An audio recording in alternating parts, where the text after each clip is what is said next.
Hello everyone! Firstly, I'd like to say this is only the first season of Haikyuu, which you can find on Netflix. However, there are spoilers ahead. If you want to see the next 2 seasons, or any series in one of these episodes, let me know in the comments, and finally, if you enjoyed this, please like and subscribe. It would really mean a lot. In a world where your greatest friend becomes your worst enemy becomes your biggest rival, and your biggest rival becomes your greatest friend. Shoyo Hinata is born, and he has one goal: to become the next tiny giant. Haikyuu opens with Hinata, our protagonist, seeing the tiny giant playing for Karasuno High in the Spring Inter-High volleyball tournament on TV. From this moment on, Hinata vows to try his best to become the next tiny giant and the best volleyball player in the world. To help with his dreams, he decides to join the school volleyball club. However, there was one problem. He was the only member. This forced him to have to beg his friends to help him practice, play alone, or play with the ladies' volleyball team. But this didn't stop young Hinata striving to become better until eventually he was able to put together a team to enter his first ever tournament. However, his teammates had no idea how to properly play volleyball, meaning Hinata and his team suffered a crushing defeat, leaving Hinata heartbroken. Whilst Hinata was leaving, he came across Kageyama, who was a player nicknamed the King of the Court, and right then and there, Hinata was in a standoff against him, and swore to defeat him. Fast forward 3 years, and Hinata is going to high school, and he chose to go to Karasuno High School, which happened to be the school where the tiny giant played volleyball for. However, now the school was known for its fall in fame and glory, and were hence nicknamed the Fallen Crows.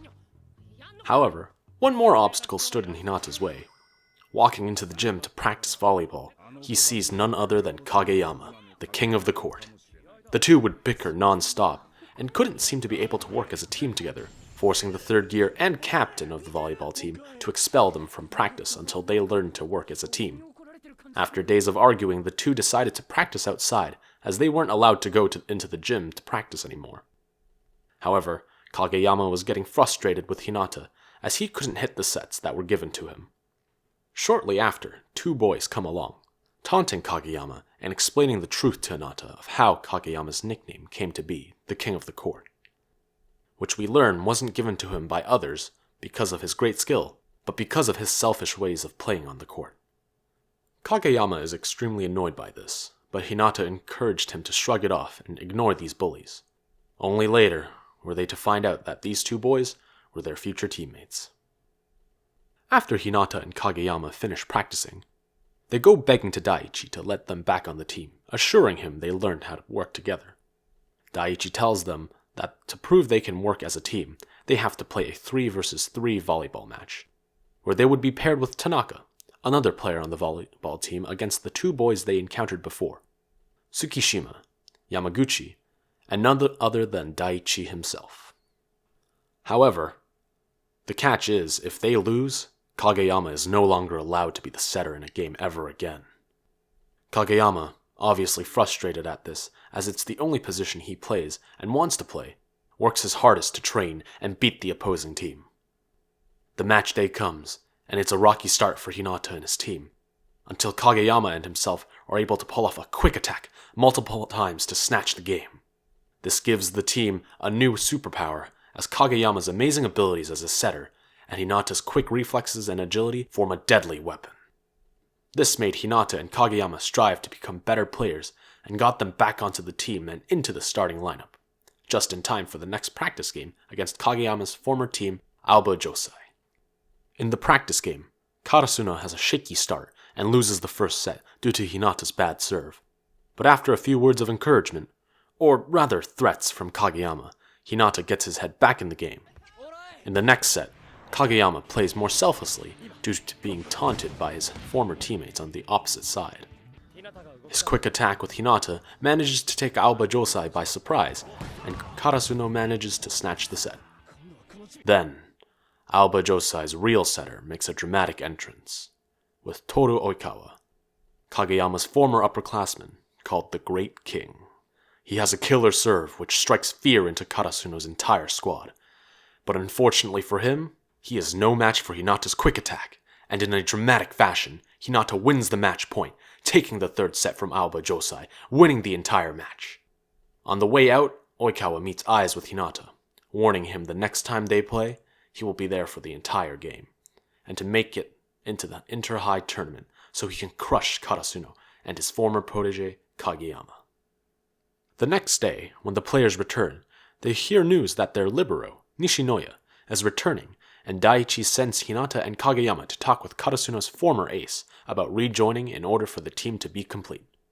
After multiple attempts from Hinata and Kageyama at begging Asahi, the ace, to come back to the team, he decides to listen. And now, the Karasuno High Squad is more powerful than it has been in a long time. All they need now is a coach, and the team manager knew just the right guy. This was enough to ensure Karasuno's place in the Inter-High volleyball tournament. All they needed to do now was put in the effort and practice as much as they could. In order to do so, they joined a practice camp and played players with skill levels that they had never even dreamed of. But overall, even after multiple defeats, Hinata and Karasuno High became a better team because of it. After Karasuno conducts its final practices, Hinata and the team are given Karasuno High blazers to wear in the tournament as an inspiring gift from the team manager. They rocked up to the tournament and awaited the blow of the whistle to start the first game. Facing a rookie team, Karasuno takes both sets almost with ease, but not without showing off their new quick attack, leaving their opponents and everyone in the tournament stunned before returning home, looking stronger than ever, preparing to come up against the next team in the prefecture, Date Tech, whose defense had been nicknamed the Iron Wall. The defense that made Asahi the team's ace leave the volleyball team months before Hinata had even joined Karasuno, and the team fears they may not be able to overcome Date Tech's Iron Wall. The team enters onto the court the next day, ready to give it their all. As the game starts and the battle begins, Date Tech's ace instantly targets Hinata, who struggles to receive his powerful spikes, leaving Karasuno no choice but to play their trump card, the quick attack. This takes Date Tech by complete surprise, and Karasuno manages to win some points back. Due to this, Date Tech's coach calls a timeout to discuss how to stop this quick attack, and they learn to quickly adapt to the quick attack, but not before Karasuno manages to win the first set. But now, all out of tricks, Karasuno are forced to leave it up to their team's ace to power through the Iron Wall, despite his failures in the past. And Asahi manages to break through the Iron Wall, giving him and his team that little bit of motivation and hope to take the second set away from Date Tech and advance into the next round of the tournament, where they would be playing none other than Aoba Josai. They advance into the next round against Aoba Josai, and going into the match, Karasuno knows that this time, Oikawa will be the setter for the entire game. So the coach develops a strategy to deal with his tough serves, which he thinks might give his squad the chance to take the win. On the court, the players are all feeling the tension, especially with their last showdown with Aoba Josai, when Oikawa swore to defeat them.